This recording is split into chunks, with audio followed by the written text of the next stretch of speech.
I'm Tony Kelley, Customer Success Manager, and this is Erik Medrano, who is our Sales Manager for Professional Services. Hi, everybody.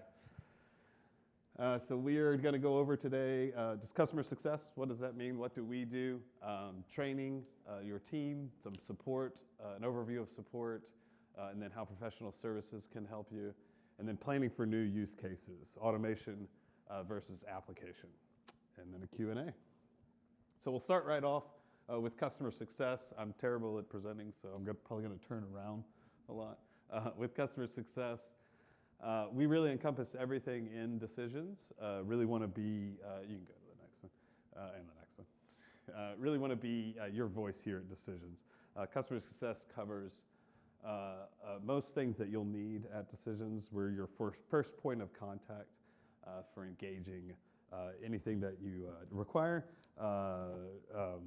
And any escalations that you have, any questions that you have, anything like that, customer success can help. We're really here to guard your investment, to walk you through your journey through decisions.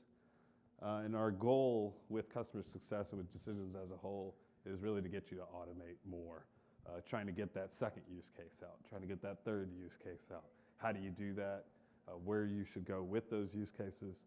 That's something we can help you, ideate and plan for. So I'll go over some training first. Right after you sign, what's the best thing to do? Start taking some training classes. Learn decisions, right? Our training now is 100% async. We run a weekly meeting to kind of an admin meeting on how to perform all the LMS functions and follow along and who to reach out to during your training time. All the material is in the cloud. When you're in the LMS, when you're in the learning management system, when you're in that, you really have access to a larger training community and a larger group as a whole. Not only your class, but the larger community as a whole. And then our instructors, because they're not leading a guided training, they're leading a self-paced training, are really available to you at any moment. We have 2 training courses right now. Our product training course is that beginner course, really geared towards a business analyst. It's more just a foundational knowledge, a familiarization with the environment.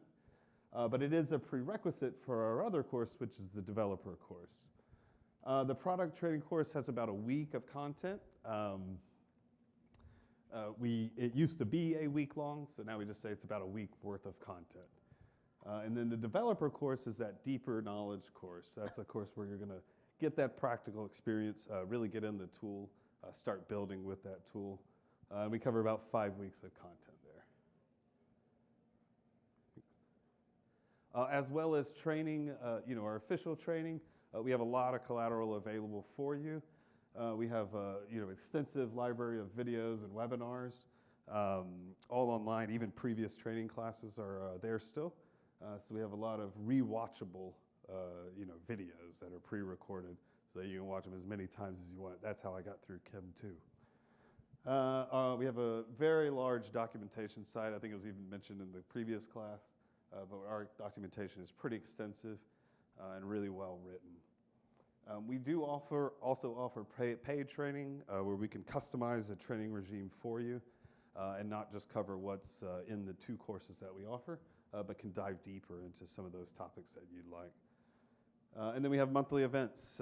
We have a number of webinars that we have that we plan. And then actually every Monday through Thursday, we do a lunch and learn as well, where you can join and just ad hoc ask questions. Or if you don't want to speak, you can just listen to others asking questions.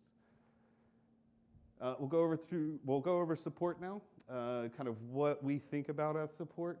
You can click the next one. We really like support. We think of support as more of a help desk versus a technical support platform.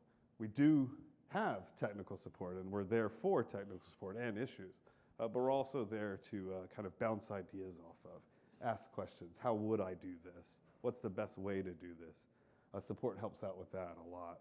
And if they can't answer that question, it gets bounced to other teams that can ask that question. It's a good first place to go to.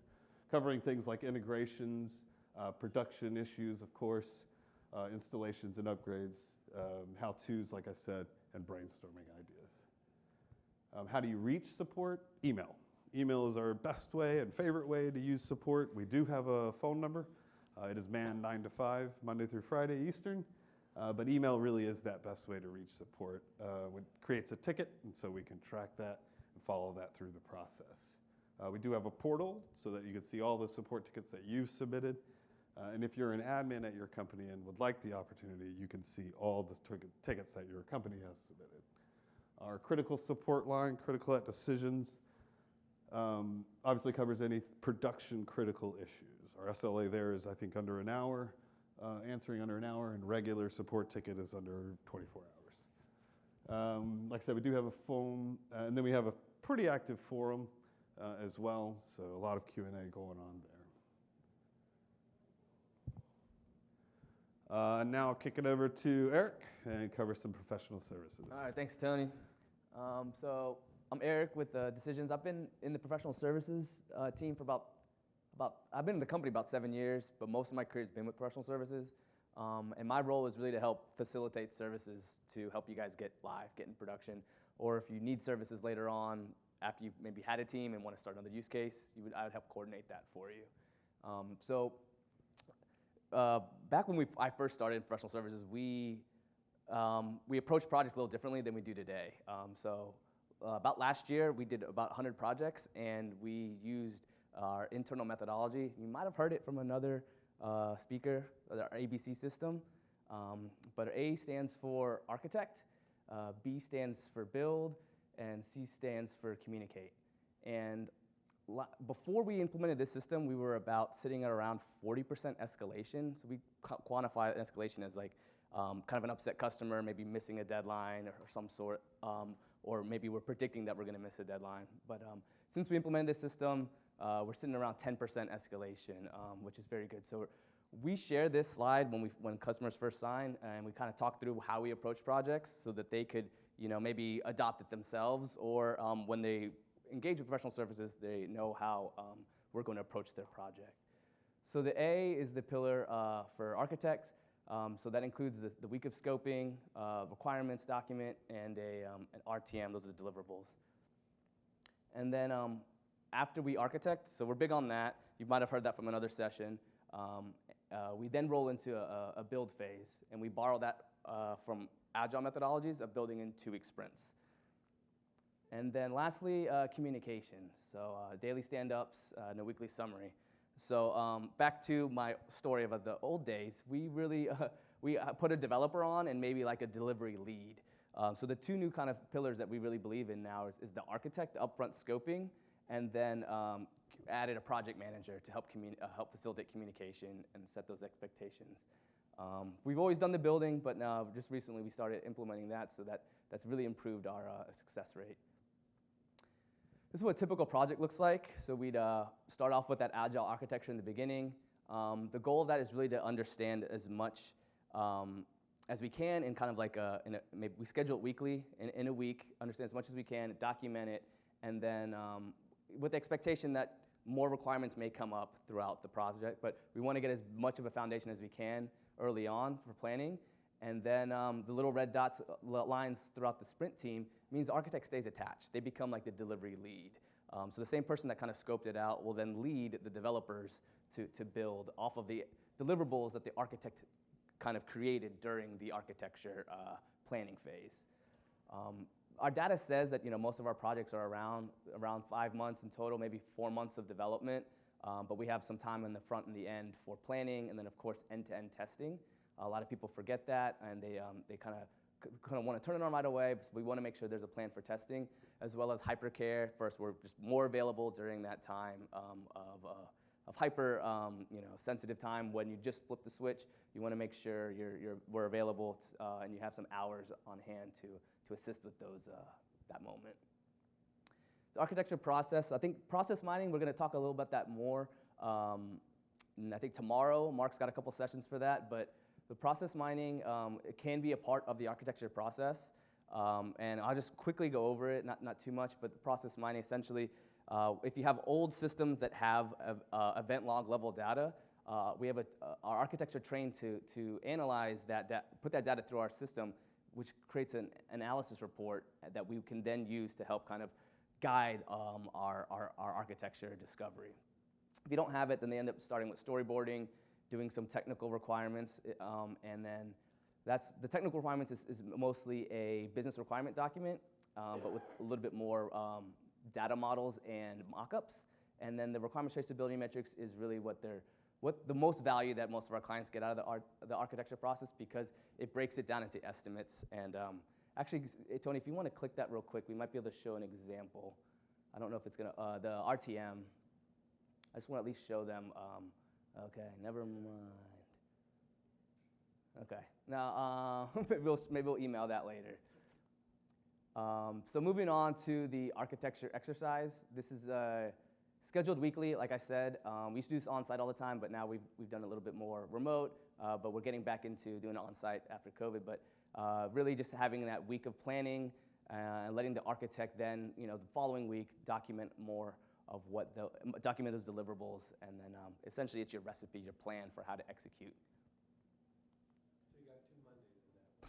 So that's the next week, yeah, where we start then. So then he's got document and architect on that Monday? Nope. So they would really meet with the team for that 1 week, and then the next week. This is 2 weeks of sprint. So it's an architecture exercise scheduled weekly. We would come on site for a week and then probably leave after that. But then the architect would then kind of finish documenting the rest of your deliverables during like the second week. And it's not, if you could click the next slide. Then this is what our sprints look like. We can schedule these in the mornings or in the afternoons. The stand-ups, it's really, we don't have a preference there. We can accommodate different time zones. But if you're familiar with Agile methodology, this is pretty normal. You have sprint planning and stand-ups, and then midway through the sprint, you do some backlog refinement, preparing for the next sprint, and then we actually have another development team come and do a third-party code review. We found that it's very valuable, and then the PM will then update you on the findings, and then at the end of the sprint, we have a sprint retrospective demo and sprint planning again for the next sprint. This is what our communication template looks like. So we established this for our project managers to send out weekly. Really just let you know if there's any risks or issues and what requirements we went through, and any blockers especially. So this has helped a lot. Whereas we would like to get out front of things and not kind of wait till the end of the project to say, hey, like we missed all these things, we were blocked on these things, this is why we missed your deadline. We'd like to get in weekly, let you know what's happening so we can make any adjustments to keep the project moving. So I will ask you guys a question here now. These are different staffing models. Decisions builds is where some of our clients want to do 100% decisions builds their implementations. We're staffed up and prepared for that. And then the hybrid build is after your team kind of trains up and is kind of prepared to take over development. You can go ahead and ramp up as we ramp down. So we're kind of maybe doing the heavy lifting up front. And then the client build is where we at least recommend the architecture exercise to outline the recipe for the implementation. And then your team can then take over with maybe some coaching or a small bucket of development hours. So my question to you is, which model do you think most of our clients use for staffing? Is this a task? Just a question. You already know the answer? Of course I know the answer. Do you think clients usually want, most of our clients build it themselves, they use us to build it, or they want to kind of build in a hybrid model? I think a lot of them want to do the client builds and find out that maybe they need more help than they started with. That's a good one. So about 20% do decisions builds. 60% actually want to do a hybrid build. They get a couple months of PS, and then they end up taking over. And 20% do it all themselves, and they get architecture. Or we at least recommend getting architecture for their first use case as they're learning the tool still. So this is just our resources and the rates. So the architecture is a weekly rate. The bulk project team or sprint team, that's the full-time developer. Then again to the ABCs, the project manager and the architect that we implemented. So now we staff projects with the full team. Before we would kind of put one developer on it and see what happens, or maybe give a developer lead. But now the ABC system is really that 3-tier of a full-time developer, part-time project manager, and a part-time architect. And then if I go back to these slides, the little blue dots represent hourly. So we do see a need still for serving our clients with some hourly coaching hours or hourly development. That's more suited for smaller projects or in situations where the client is mostly doing the building and we're kind of just help coaching or getting them unstuck. So that's about it. I'm gonna hand it back to Tony, but that's professional services. Thank you. All right. So this next session, if you've already signed, or if you're going to be signing and come on as a new customer in decisions, you probably see a lot of what we went over before.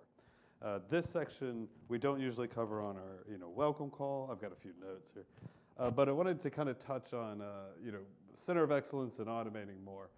Really just wanted to touch on some theory and kind of the philosophy that we have at Decisions about starting your first use case, how to implement Decisions in an automation platform in your company, and then how to kind of find the next use case. So starting with center of excellence, right? After you've gotten some Decisions developers trained up, through our training, as we've said, centralizing, if you will, the development and refinement, this cycle, this iterative cycle of use cases, we find a lot of success in. If customers have a center of excellence or a team dedicated to this, that's where we really see the most impact. Kind of the idea of analyzing and then deploying. Right, we want to get that identified, get a use case identified, and then go through the cycle and then identify what can be better for that use case. Let me just consult my notes. Center of excellence, just creating that feedback loop and having that centralized place. Automations can be cumulative.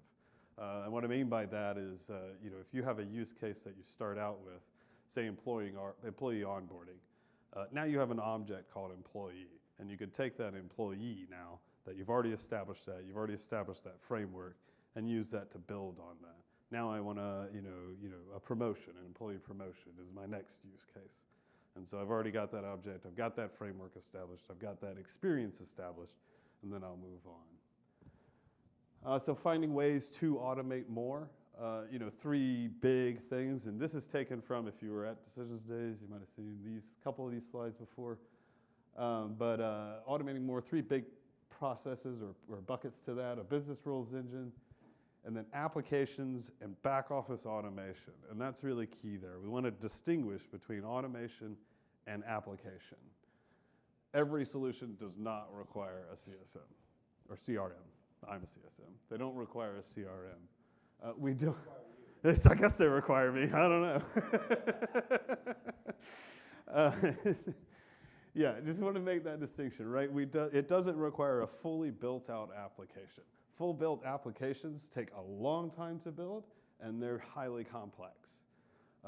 Doing that decreases, time to value, or increases the time to value. Excuse me. So we're really trying to concentrate on, at least for the first use cases, some of those automations, right? Small scopes, weeks of build time, just without any data entry. So initial use cases is great, but rate lookups, right? Segment codes, things like that. Some real quick wins that we can get in place and start working on that automation, and then taking that knowledge, taking that established framework, and moving up the complexity and time axes there into, the automated business process. I see this more as a BRE2. This blue band I see more as a business rules engine 2. Rules take a little bit of time to establish. You've got to get into the business itself, understand what those rules are, and write all those down and get them all translated and get them all programmed into any application. But then establishing that BRE, you just can navigate into the application easier with that foundational work that you've already done. And then just a few ideas of these, automations as I'm talking about. Simple ETLs, like that one. Data validation and cleanse, again, going with ETL. Service orchestration, that's a great win. That's a great, easy automation win.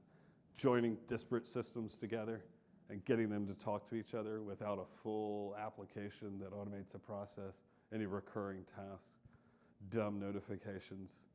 But just kind of wanted to get an idea around, or off to you guys, that the automation is we see automation as automating simple tasks, and we see applications as fully built out, long time investments, and deep, detailed understanding. And that is it, I think. Right? Go. Yeah, Q&A. Who has questions? Anyone? Yes. For the professional services, when you showed that slide with the hybrid or Mm-hmm. decisions doing most fit, is there a correlation with success rate or client satisfaction with us doing more or with the hybrid versus them trying to do a lot of the work themselves? I mean, for the client builds, you mean the last one? Yeah, I mean, before we implemented the ABC model, we would usually get brought into if a client was starting their own journey and not using any professional services, we'd get brought in later for escalations more often. So then now when clients first sign, we recommend just let us architect it, let us give you a blueprint recipe for how we would build this, and then we'll hand you that blueprint, and then either you can build it, and we'll coach you through it, or we'll build it for you. And I do point out that, yeah, we can get you live faster because we're familiar with the tool. You can still get there, and we'll make sure you get there, but we'll coach you through it. So, yeah, definitely more escalations before we offered architecture, because architecture can be a standalone service now as well. It doesn't have to be included with all the professional services. We kind of break it up and keep it flexible for our clients. Does that answer your question? Yep. Okay.